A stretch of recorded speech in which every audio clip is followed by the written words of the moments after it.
परिहास धाम त्वद्भक्तिरेव मुखरीकुरुते बलान् यत्कोकिल मधो मधुरं विरोति तच्चाम्रचारुकलिकाणिकरै कहे तु अल्पश्रुतं श्रुतवतां परिहासधाम त्वद्भक्तिरेव मुखरीकुरुते बलान् यत्कोकिल मधो मधुरं विरोध चाम्रचारुकलिकानि करे कहे तु अल्पश्रुतं श्रुतवतां परिहासधाम त्वद्भक्तिरेव मुखरीकुरुते बलान् मां यत्कोकिल मधो मधुरं विरोति तच्चाम्रचारुकलिकाणि करे कहे तु।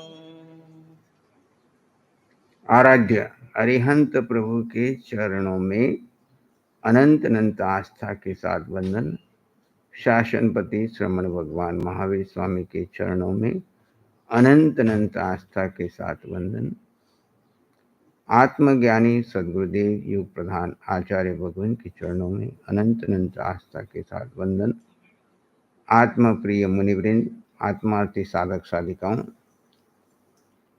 10वें कालिक सूत्र के अंतर्गत हम सभी चिंतन मनन कर रहे हैं कि आशातना करने से दुर्बुद्धि शिष्य की क्या दशा होती है, कैसे वह अपने जीवन की जो दशा ऊर्ध्वगामी हो रही थी, सिद्धशिला की ओर आगे बढ़ रहा था, लेकिन जरा से अविवेक से, अयत्ना से वह कैसे नीचे गिर जाता है।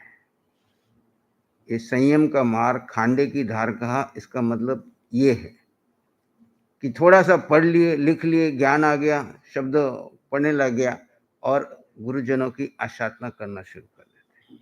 श्रावक भी और साधु भी थोड़े से विचक्षण हो गए, 2-4 किताब पढ़ ली, 2-4 शास्त्र पढ़ लिए, वो समझते हैं इनको कुछ आता नहीं, हमको ज़्यादा आता है, और वो उनकी गलतियां निकालते हैं और आगे पीछे उनकी निंदाएं करते हैं और अपने आप को सुपीरियर मान करके, आशातना करके वो अधोगति के मेहमान बन जाते हैं। यानी जो दिशा मोक्ष मार्ग में ले जा रहे थे, गुरुजन स्वयं उसको उठा रहे थे, ज्ञान दे रहे थे, और वही अपनी अविवेक और आशातना करके अपने ही मार्ग में खुद ही बाधक बन जाता है।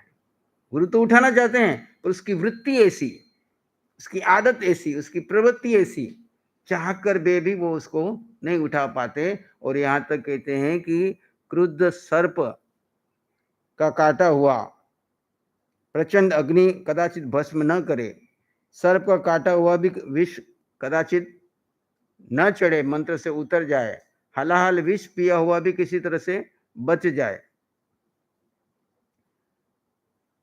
अर्थात ये सब बातें असंभव भी संभव हो सकती है, परंतु गुरु की आशातना करने वाले दुर्बुद्धि शिष्य को मोक्ष संभव नहीं हो सकता।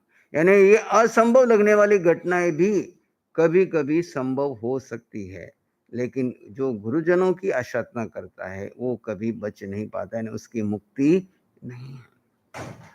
कल हमने बात की थी कि कैसे कैसे हम आशातनाएं करते हैं। श्रमण प्रतिक्रमण में 33 आशातनाओं का वर्णन आता है। अरिहंताणम आसन है, अरिहंतों की आशातना कर जाते हैं। सिद्धाणम आसन है, सिद्धों की आशातना कर जाते हैं। जो सर्वोच्च स्थिति को प्राप्त किए अरिहंत और सिद्ध, उनको भी हम क्या कर जाते हैं, आशातना कर जाते हैं। बैठे बैठे बातों में, मजाक में, अज्ञान में, अहंकार में आकर के कैसे कर लेते हैं। किसने देखा अरिहंत, कौन होते भगवान, किसकी वाणी सच्ची है गलत है क्या पता।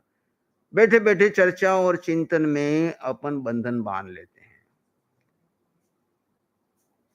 सिद्ध परमात्मा निराकार है, उनका आकार नहीं, वो दिखते नहीं है, लेकिन अस्तित्व उनका है। उनके अस्तित्व को ही नकार देता है, उनके अस्तित्व के ऊपर प्रश्न उठाता है, उनके अस्तित्व को लेकर के शंकाएं करता है, और खुद तक ही नहीं रखता है, दूसरों के सामने भी इस तरह का प्रचार करके उनको भी सम्यक से क्या करता है, भ्रष्ट करने की कोशिश करता है, उनको भी धर्म के मार्ग से नीचे डालने का कोशिश करता है। फिर कैसे करते हैं? आचार्य की असाधना। ये सब आचार्य की असाधना को लिखे, क्योंकि प्रत्यक्ष में आचार्य हैं, अरिहंत और सिद्ध परोक्ष हैं। अरिहंत महाविद्या में बैठे हैं, सिद्ध सिद्धशिला में बैठे हैं। प्रत्यक्ष आचार्य हैं, गुरुजन हैं, जो हमसे रत्नाधिक बड़े हैं। यहाँ आचार्य में साथ गुरुजनों में हमसे जो भी संयम में बड़े हैं, चाहे वो उम्र में छोटे हो चाहे उम्र में बड़े हो, चाहे ज्ञान की किताबें उन्होंने ज्यादा न भी पढ़ी हो, लेकिन जो अनुभव से पके हुए हों, उनकी अवहेलना करने के लिए, असाधना करने के लिए जरा भी आज्ञा नहीं दी। आचार्य की असाधना, फिर अरिहंत की असाधना, सिद्ध की असाधना, आचार्य की असाधना, आर्य उपज्ञान आसन है, उपाध्याय की असाधना है ना। फिर नमो लोए साधु की, आर्यंताणम सिद्धाणम आर्याणम उपज्ञानम आसन है, साहुणम आसन है, साधु की असाधना है। साधु वेश में अरिहंत का दूत आपके सामने आया है। कौन आया है? चाहे वो व्यक्तिगत रूप से कैसा भी आचरण है उसका, लेकिन हम उसमें क्या देखें, हमारी दृष्टि क्या देखें कि वे अरिहंत भगवान के दूत हैं। और मैं वहां तक नहीं पहुंच पाया, लेकिन उनका कोई पुण्यानुबंधी पुण्य का उदय का है, पूर्व भव का कोई मनोरथ उनका सिद्ध हुआ है कि उनको इस भव में चरित्र मिल गया। जैसे छोटे छोटे संत संयम ले लेते हैं और बड़े बड़े देखते रह जाते हैं, बातें करते रह जाते हैं, प्रवचन करते रह जाते, सुनाते रह जाते दूसरों को, लेकिन नहीं रह पाते, क्योंकि उनका उदय करना ऐसा तैयार नहीं है। पर उन्होंने पूर्व में पिछले जन्मों में ऐसा पुरुषार्थ किया, ऐसा पराक्रम किया, ऐसे भाव भरे, जिसका परिणाम उनको इस भव में सहज कोई निमित्त बना और उनको संयम प्राप्त हो गया। तो साधु की कभी असाधना मत करो। एक साधु की वृत्ति को अलग देख करके आप समग्र साधुओं की असाधना कर देते हैं। क्या कहते हैं? आजकल के साधु सब ऐसे हैं। पंचम आर्य में आजकल के साधु सब ऐसे हैं। तुमने किसी एक साधु की ऐसी वृत्ति देख ली, और साधु कितने हैं? इस भरत क्षेत्र में ही साधु नहीं है। यहाँ पे जो दिख रहे हैं थोड़े से 17-18 हजार साधु, वही नहीं है। भरत क्षेत्र में है, ऐरावत क्षेत्र में है, महाविद्य क्षेत्र में एक से एक प्रचंड ज्ञानी है, जो निकट में केवल ज्ञान प्राप्त करने वाले हैं। वो भी किसमें है?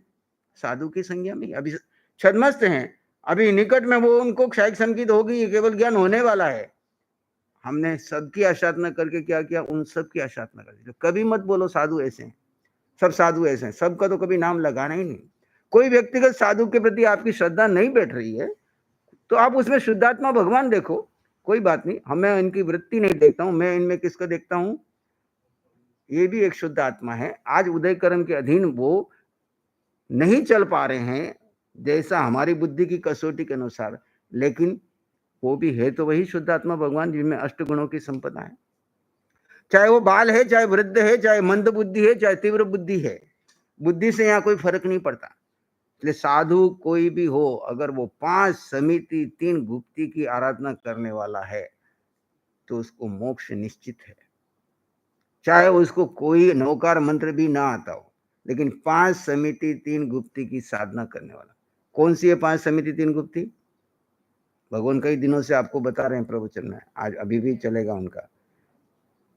मन, वचन और काया। आत्मा का बोध हो गया, अस्तित्व का बोध हो गया, अस्तित्व पे श्रद्धा हो गई, इन तीनों का गोपन कर लेता है। और प्रत्येक प्रवृत्ति, क्रिया, चलना, भाषा, बोलना, ऐसना, खाना, आयान बंडमत, अपने पास जो भी भंडोपकरण है उसको बिल्कुल विवेक से रखता है, फैला के नहीं रखता चारों तरफ। जहाँ काम हुआ वहीं विवेक पूर्वक उसको इकट्ठा करके व्यवस्थित रख दिया, ताकि किसी जीवों की विराधना न हो और मन उन पसारे में न जाए, है ना। और उच्चार पाषण, शरीर से जो भी 9 द्वारों में से मल निकल रहा है उसको ऐसा विधिवत पढ़े कि जिससे किसी को ग्रहण, जहाँ हम 10 साधु साथ में रह रहे हैं और अविवेक से करेंगे तो दूसरों के भाव खराब होने के निमित्त बनेंगे। खाली यही नहीं कि हमने प्रासुक जगह पे पलट दिया, लेकिन हमको ये भी ध्यान रखना है कि आसपास रहने वाले को किसी को भी जिन शासन के प्रति भाव खराब न हो। अब मान लीजिए सोसाइटी में रह रहे हैं, अशुचि करेंगे, गंदगी करेंगे, तो कितने लोगों के भाव खराब होंगे। तो वो सब चीजों का विवेक जो रखता है, भेद ज्ञान के साथ क्रिया करता है और मन वचन काया का गोपन करके आत्मा में स्थित रहता है। भले उसको भी नहीं आता जैन दर्शन का, कोई शास्त्र पढ़ता भी नहीं है, लेकिन ये 3 गुप्ती का गोपन करता है और आत्मा को आत्मा में स्थित करके 48 मिनट तक शुक्ल ध्यान में चला जाता है। तो मोक्ष होगा कि नहीं होगा? बोलो, केवल ज्ञान होगा कि नहीं होगा? तो ये दिमाग में से मत निकाल दो कि मुझे तो कुछ आता ही नहीं है। आपको सिर्फ इतना याद रखना है कि शरीर अलग है और आत्मा अलग है। इसमें कोई बुद्धि लग रही? आकार अलग है और निराकार अलग है। इसके लिए कुछ याद करने की जरूरत है? खाली होश बनाए रखना है। जैसे उदाहरण देते हैं ज्ञानी लोग कि एक स्त्री की शादी होती है तो उस समय में चौथे फेरे में बोलते हैं सावधान। क्या बोलते हैं? ये तुम्हारा पति है, ये तुम्हारी पत्नी है। तो क्या उसकी माला फेरते हो, रटते हो, याद करते हो? दिमाग में बैठ गया, एक बार भान में बैठ गया, वो कहीं पर भी बैठा रहे तो उसका भान आपको बना रहता है। ऐसे आप कहीं पर भी जाओ, कोई भी क्रिया करो, शरीर की करो, धर्म की करो, दुकान पे जाओ, घर पे जाओ, पर भान किसका रहे? अपने अस्तित्व का भान रहे। और ये शरीर अलग है। शरीर अपने उदयकरण के दिन क्रिया कर रहा है। शरीर में सुख नहीं है, पुद्गल में सुख नहीं है। सुख किस में है? सुख आत्मा में है, अस्तित्व में है, अपने स्वरूप में है ना? जिसको ये भान है। और अब इसके अंदर बाधक कौन है? तो मन है, वचन है, काया है। कर्म कहां से आते हैं? मन, वचन, काया को खुला छोड़ने से। इनका गोपन कर लिया, यानी अनावश्यक चिंतन नहीं करता है, अपने अंदर में रखता है और अपने आत्मा में रहता है। उस जीव का मोक्ष है। तो ऐसा कोई भी साधु हो या साध्वी हो, साहुणम आसन है, साहुनीनम आसन है। ऐसे ही 4 तीर्थ है। साव्यानम आसन है, सावियानम। किसी श्रावक की भी अशातना नहीं करनी, किसी श्राविका की भी अशातना नहीं करनी। आपको क्या पता वो श्रावक श्राविका वेद ज्ञानी आत्मज्ञान में रमण करते हुए कि आपसे भी जल्दी मोक्ष जाने वाले हो। सुदर्शन सेठ नाम आता है, श्रावक थे, वेद ज्ञानी थे, जीव अजीव के ज्ञाता थे। कितनी परीक्षा होती है? दोनों सुदर्शन का नाम अलग अलग हो तब भी देख लें, एक हो तब भी देख लें। अर्जुन माली के सामने जाते हैं तब भी मरणांतिक संकट है। और उधर राजा के महल में शील के ऊपर कलंक लगा और शूली के चढ़ाने का आदेश दे दिया, फिर भी ये नहीं बोला कि रानी की करतूतें हैं, मैं तो सच्चा हूं। उसको धर्म पे विश्वास था, क्योंकि आत्मा तो अजर अमर अविनाशी, आत्मा मरने वाली नहीं। कोई कर्म आया है, परीक्षा हो रही है, होने दो। अगर आयुष कर्म आ गया तो कोई बचा नहीं सकता, और आयुष कर्म नहीं आया तो मेरा कोई बाल भी मां का और जीव का तो कोई कुछ कर ही नहीं सकता। तो ऐसे किसी श्रावक की भी आशातना मत करो। आप पाटे पे बैठ गए, थोड़े होशियार हो गए तो श्रावकों की आशातना मत करो।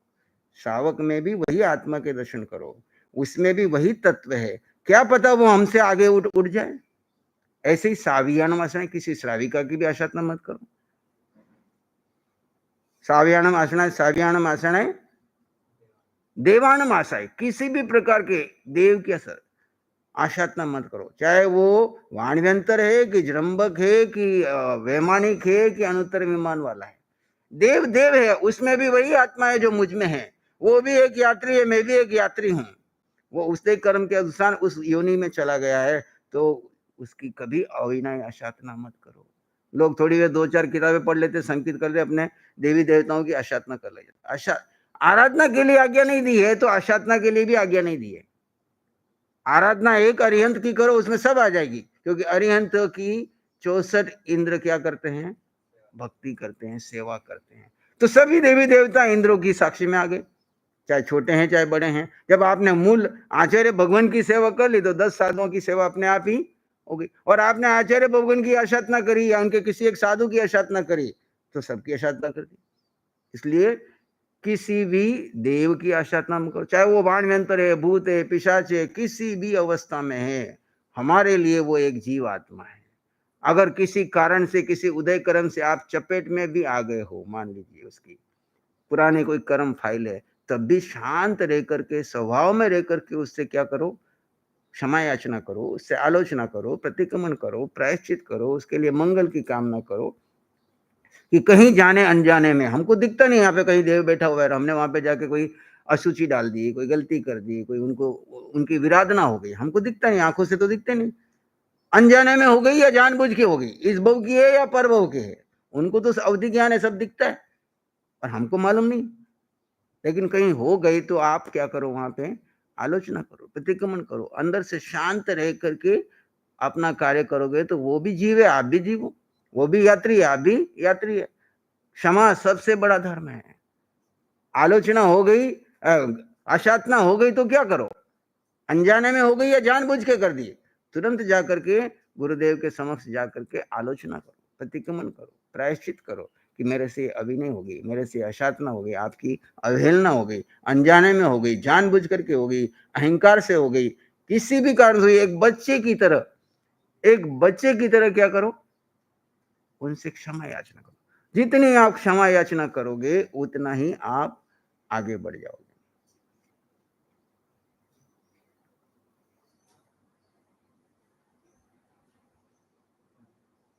साव्यानम आसना है, साव्यानम आसना है, देवानम आसना है, देवी नम आसना है। इस तरह देवियों की, देव और देवी, देवानम आसना है, देवी नम आसना है। आगे इस लोक की आशा ना, इस लोक की भी आशा नहीं। लोक क्या होता है, लोक किसने देखा, ऊंचा है नीचे है कुछ नहीं है, सब व्यर्थ की बातें हैं, ना नरक है ना तिरंज है, अभी वर्तमान जो है वही है। इस तरह की बात करके लोक की आशा ना मत करो। संपूर्ण लोक में जो केवलियों ने बताया है वो सत्य है, उसके ऊपर कोई आपकी बुद्धि में नहीं बैठ रहा है, आपकी विज्ञान को समझ में नहीं आ रहा तो कोई बात नहीं, आज नहीं तो कल विज्ञान के कमेंट बदलेंगे, ज्ञानियों के कमेंट बदलेंगे क्या, बदलेंगे किसके, विज्ञान आज जो कह रहा है कल कहेगा इसके आगे की खोज होगी, बोले ये वो पुराना असत्य ये सत्य है। लेकिन केवलियों ने जो सत्य बता दिया वो त्रिकाल सत्य है। भूत में भी वही था, अभी भी यही और भविष्य में भी, क्योंकि तीनों काल के तीर्थंकरों ने, केवलियों ने, ज्ञानियों ने जो देखा है वो सत्य एक ही है। सत्य नहीं बदलता, असत्य बदलता रहता है।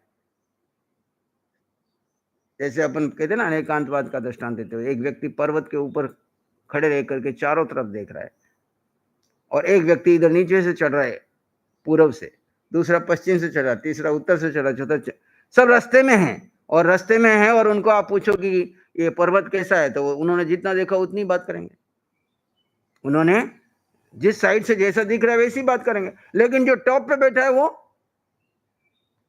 वो चारों तरफ से देख करके संपूर्ण स्थिति बताता है। तो केवली कहां पर बैठे हुए हैं, पूर्णता को प्राप्त किए, वो सर्वज्ञ है, सर्वदर्शी है, इसलिए लोक की कभी आशातना मत करो। आगे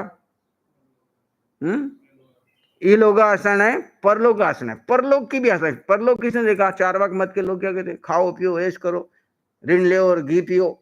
किसने देखा जन्म, किसने कहा मरण, कौन, कुछ नहीं होता है, ये जन्म मरण कुछ नहीं है, सब व्यर्थ की बातें हैं। ऐसी चर्चा करके इस परलोक की भी आशातना नहीं करनी, इस लोक की आशातना, परलोक की आशातना। केवली भगवान की, केवली भगवान की वाणी की, केवलीय शासन है। वहां पे हमने अरिहंत की आशाता की, अब केवली, अरिहंत तो लिमिटेड है, तीर्थंकर लिमिटेड है, लेकिन केवली बहुत है, जगन्य 2000 करोड़, उत्कृष्ट 9000 करोड़। केवली वर्तमान में महाविद्य क्षेत्र में, आदि अन्य क्षेत्रों में विचरण कर रहे हैं। तो केवलियों की भी कभी आशातना मत करो।